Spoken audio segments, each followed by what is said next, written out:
အားလုံးပဲမင်္ဂလာပါကျွန်တော်ဒီနေ့ပစ္စည်းတစ်ခု delivery ရထားတယ်အဲ့တော့ဒီပစ္စည်းထဲမှာပါပါတယ်ဆိုတာကိုဖွင့်ကြည့်လိုက်ကြရအောင်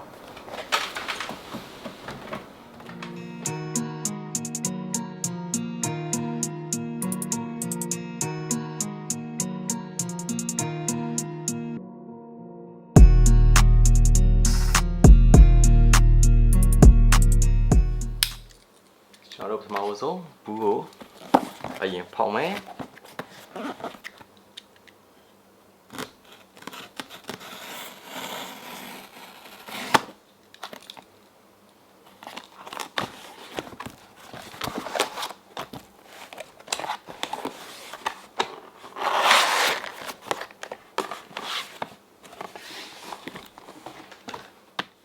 2020 iPad Pro version တွေကို23 March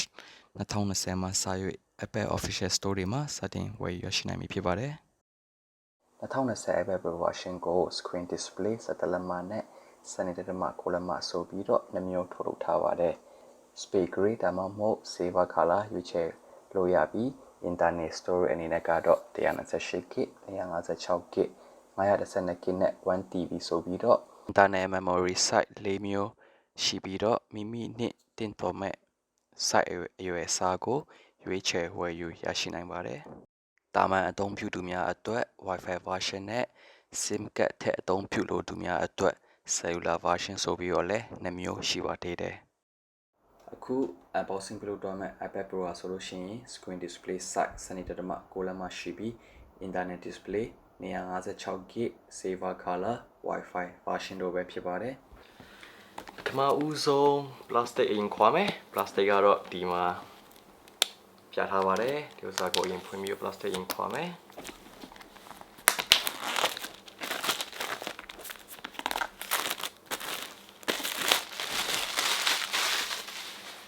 ပြီးတော့ဘူးကိုဖွင့်မယ်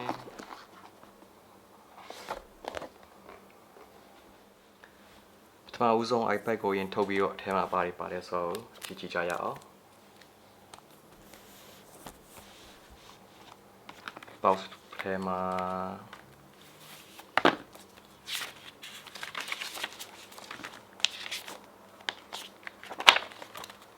user manual ပါတယ်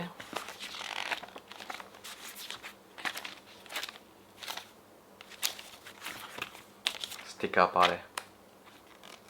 ဒါပဲ